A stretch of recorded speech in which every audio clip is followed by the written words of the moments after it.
Dear students, a very warm welcome to all of you in my today's lecture of Operations Research. In today's lecture, we will discuss upon the further example on mixed constraints LP problem. The example is as follows. Use the graphical method to solve the following LP problem. Minimize z is equal to 20x1 plus 10x2 and subject to constraints are given. First one, x1 plus 2x2 less than equal to 40. Second one, 3x1 plus x2 more than equal to 30. And third one is the 4x1 plus 3x2 greater than equal to 60. And x1, x2 is greater than equal to 0. तो ये आपको एक graphical method के help से LP problem को solve करना है. ये एक मिक्स्ड कंस्ट्रेंट एलपी प्रॉब्लम है. पहला स्टेप वही रहेगा हमारा इसके अंदर. पहले तो हम इन इक्वलिटी कंस्ट्रेंट्स को इक्वलिटी कंस्ट्रेंट्स में कन्वर्ट करेंगे. First convert inequality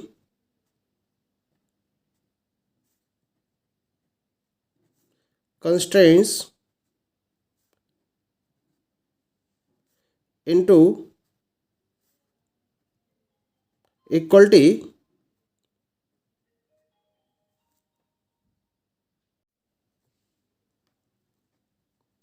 and find the coordinates.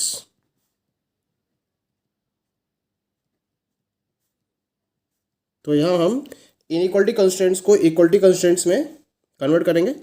तो पहला जो कंस्ट्रेंट दे रखा है हमारे पास that is x1 plus 2x2 is equal to 40. तो हम इसके कोऑर्डिनेट्स निकाल लेते हैं यहाँ पर, है ना. कॉमा 0 और 0 कॉमा x2 को 0 रखेंगे यहाँ पर. x1 इक्वल टू 40 हो जाएगा. कोऑर्डिनेट रहेगा हमारे पास 40 कॉमा 0. अब x1 को 0 रखेंगे. 2x2 40, x2 40/2 यानी कि 20. Coordinate 0 comma 20. Now come to the second one. Second one is 3x1 plus x2 is equal to 30 comma 0 0 comma आपने x2 को 0 रखा यहाँ पर. 3x1 30 यानी कि x1 is equal to 10. Coordinate 10 comma 0. ऐसे यहाँ पर x1 को 0 रहेंगे. x2 इज इक्वल टू 30 तो कोऑर्डिनेट आएगा 0 कॉमा 30. ठीक है. Now we come to the next constraint and this is third one that is 4x1 plus 3x2 is equal to 60 comma 0 0 comma x2 को 0 रखेंगे. 4x1 60, x1 is equal to 60/4 यानी कि that will be 15. Now come to the x1 is equal to 0, 3x2 is equal to 60. तो x2 कितना आएगा 60/3 यानी कि 20. तो इसके कोऑर्डिनेट रहेंगे 15 कॉमा 0 और 0 कॉमा 20. अब हमें क्या करना है. अब हमें इन कंस्ट्रेंट्स को ग्राफ पर प्लॉट करना है. Plot these constraints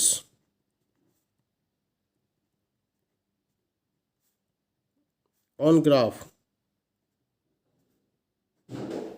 and find feasible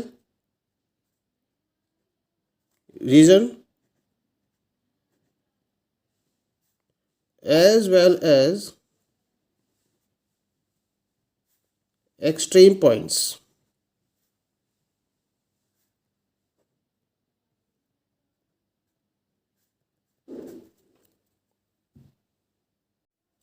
तो यहाँ हम अब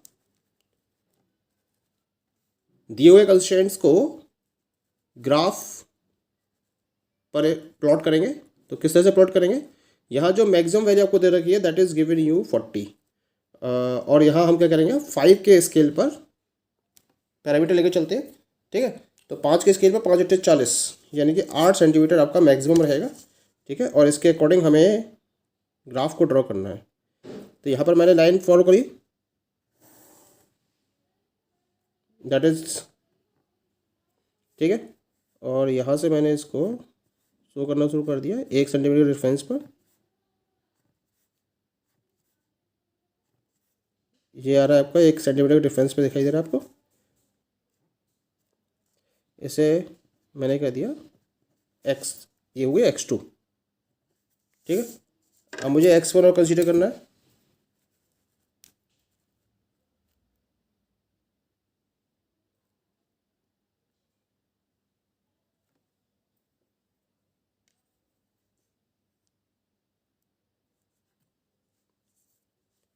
एक दो तीन चार पाँच छः सात आठ नौ, तो मैं यहाँ से लेके चलता हूँ उसको, कोई दिक्कत वाली बात नहीं है। यहाँ से इसको मैं ड्रॉ कर लेता हूँ x1 को।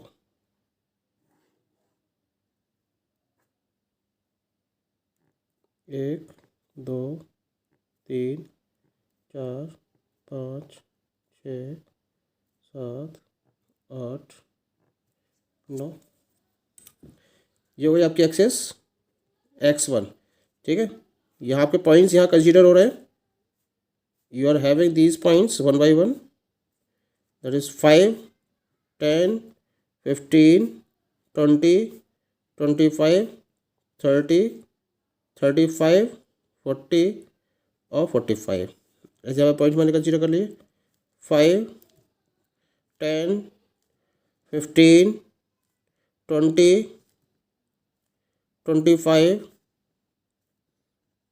30 35 और 40 तक मैंने इसको कंसीडर कर लिया, ठीक है। तो ये मेरे पास एक फ्रेमवर्क डिसाइड हो चुका है। Now come to the first constraint and this is 40,0। 40,0 is this coordinate, clear. Second one is the 0,20। 0,20 is the this coordinate. ये पॉइंट आपके पास कंसीडर हो गया। इन दोनों पॉइंट को मैच करते हुए मैं एक लाइन यहाँ ड्रॉ कर देता हूँ, ठीक है। This is the first constraint. Now come to the second one. Second one के जो कोऑर्डिनेट्स हैं वो आपके पास है 10,0 10,0 this particular point, 0,30 is this particular point, ठीक है। हमें क्या करना है, इन दोनों पॉइंट्स को प्रॉपर्ली मैच करते हुए एक सेकेंड लाइन को ड्रॉ कर देना है। तो this will be the second line, जो आपके पास सेकेंड कंस्ट्रेंट आ गया।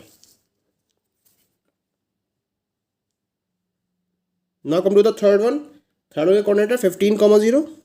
15,0 यानी कि ये पॉइंट हो गया आपके पास, और 0,20 it means that this is the point. ये ऑलरेडी आपने इसको नोट कर रखा है। तो भी क्या करा मैंने, इन दोनों पॉइंट्स को मैच करते हुए एक लाइन को यहाँ ड्रॉ कर दिया, और ये आपके पास थर्ड कंस्ट्रेंट ऑब्टेन हो चुका है, ठीक है। यहाँ आपके पास तीनों कंस्ट्रेंट आ चुके हैं। अब मुझे क्या करना है, फिजिबल रीजन को फाइंड आउट करना है। तो फिजिबल रीजन को फाइंड आउट करने के लिए मैं क्या करूँगा, यहाँ पर जो इनइक्वलिटी की कंडीशंस हैं उनको चेक करूँगा। पहली इक्वेशन की बात करते हैं। पहली इक्वेशन में कंडीशन है लेस देन इक्वल टू की। तो this is the first equation, यानी कि इनसाइड एरिया। ये कंप्लीटली जो इनसाइड एरिया होगा उसको हम काउंट करेंगे यहाँ पर, ठीक है। सेकेंड इक्वेशन में है मोर देन इक्वल टू। तो सेकेंड इक्वेशन है आपकी दिस वन, तो इस वाली लाइन से बाहर का एरिया, ठीक है। बाहर का एरिया मतलब अभी तक ये वाला एरिया फिजिबल हो गया इसका मतलब। और थर्ड और देख लेते हैं। थर्ड इक्वेशन में एरिया है मोर देन इक्वल टू का। तो थर्ड लाइन है आपके भाई, this one is the third line, और इससे बाहर का एरिया। तो you are getting clearly that this is the feasible region. ये मैं इसको सैडेड लाइन से रिप्रेजेंट कर रहा हूँ। ये आपके पास फिजिबल रीजन आ गया।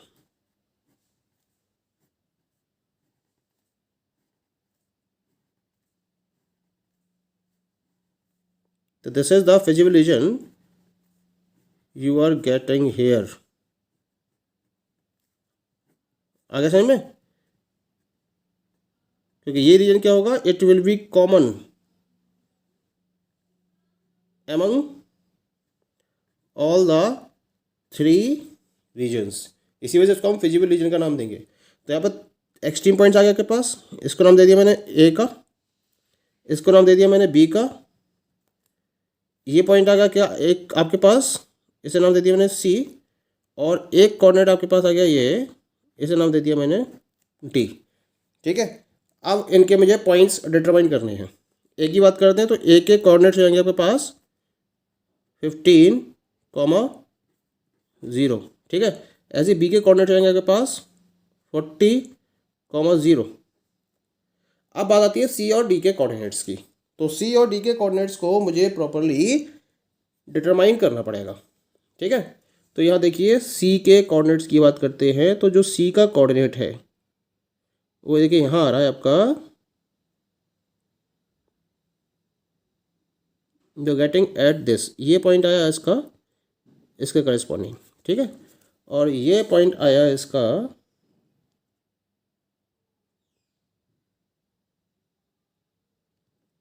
ये इस तरह से आया आपके पास, ठीक है। स्केल पे चेक कर लेते हैं, ये किसको डिफाइन कर रहा है, ये डिफाइन कर रहा है, क्योंकि ये जो पॉइंट आ रहा है वो 8 पर आ रहा है, तो उसका मतलब ये 4 को डिफाइन करेगा। तो सी का कोऑर्डिनेट x1 के करस्पॉन्डिंग हो गया 4, कॉमा। अब बात करते हैं इसकी बीपी x2 की। तो x2 के करस्पॉन्डिंग ये भी 8 पर आ रहा है, 8 पर मतलब हो गया 15 है, तो ये हो जाएगा 18, क्योंकि 5 का पैरामीटर है और 5 का पैरामीटर है, इसका मतलब ये कोऑर्डिनेट हो गया आपका 4,18। अब बात करते हैं डी की। डी के रेफरेंस में देख लेते हैं क्या क्या कोऑर्डिनेट्स होंगे। ये जो पॉइंट आ रहा है आपका, ये पॉइंट आया इस तरह से यहाँ पर, और इसके करस्पॉन्डिंग ये पॉइंट आएगा यानी कि यहाँ पर। तो ये कोऑर्डिनेट बैठेगा आपका जो ये 6, 2 पॉइंट आ गया ना, तो ये x1 वाला तो हो गया पॉइंट इसका 6, कॉमा। अब x2 की बात करते हैं, तो x2 में भी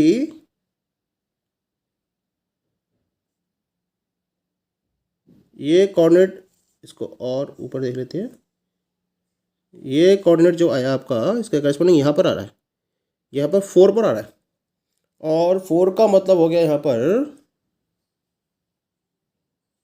ये पॉइंट आएगा आपका इसके करस्पॉन्डिंग यहाँ पर। तो ये कोऑर्डिनेट हो गया इसका 6,12। तो इस तरह से आपके पास ये सारे कोऑर्डिनेट्स ऑब्टेन हो चुके हैं। That is clear. Now we will get the optimal solution of the problem. For getting optimal solution we will draw a table as follows.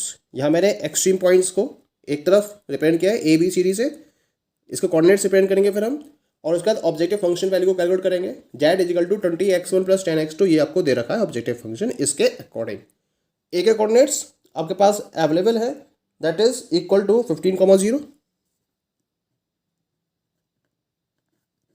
B के है 40,0, ठीक है। सी के कोऑर्डिनेट्स आपके पास 4,18, और डी के कोऑर्डिनेट्स आपने रिसीव करे हैं 6,12, क्लियर। अब हमें क्या करना है, इन एक्सट्रीम पॉइंट के रेफरेंस में ऑब्जेक्टिव फंक्शन वैल्यू को कैलकुलेट करना है। तो पहले बात करते हैं हम एक्सट्रीम पॉइंट ए के रेफरेंस में, z is equal to 20 into 15 plus 10 into 0, 20 into 15 यानी कि 300 आएगा ये, और प्लस 0 यानी कि ये वैल्यू होगी finally 300। Now come to the extreme point B, B के करस्पॉन्डिंग। तो बी के करस्पॉन्डिंग जो z की वैल्यू होगी that will be equal to 20 into 40 plus 10 into 0, 20 into 40 यानी कि 800 plus 0, and this will be equal to 800। Come to the extreme point C, C के corresponding z की वैल्यू होगी 20 इंटू 4 प्लस 10 इंटू 18, 20 इंटू 4 यानी कि 80, और 10 into 18 यानी कि 180, ठीक है। इसको ऐड कर दिया, ये आएगा 1826 यानी कि 260। Now come to the extreme point D, D के corresponding 20 into 6 plus 10 into 12, 20 into 6 कितना आएगा आपके पास 120, और 10 इंटू 12 हो जाएगा ये भी 120, ये वैल्यू आ गया आपके पास 240। तो इस तरह से आपने extreme points A B C D के करस्पॉन्डिंग वैल्यूज़ को ऑब्टेन कर लिया है। अब हमारे पास जो ऑब्जेक्टिव फंक्शन है वो क्या है, that is minimization of Z, और मिनिमाइज जो जेड है it is corresponding to point D, जो कितनी है वैल्यू 240, और ये डी पॉइंट के करस्पॉन्डिंग है। तो हमारे पास ऑप्टिमल सॉल्यूशन इसी हो जाएगा x1 6 x2 12 और मिनिमाइज z इजिकल टू 240। तो यहाँ मैं लिख देता हूँ इसको as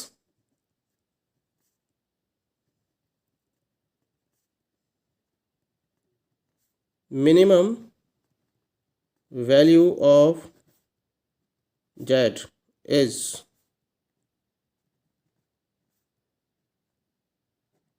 corresponding to extreme point D. So optimal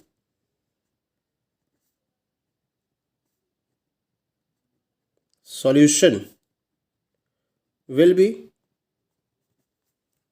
क्या होगा आपका पास optimal solution x1 is equal to 6 x2 is equal to 12 और minimize z is equal to 240. So this will be the answer of the given transportation problem. Okay, thank you.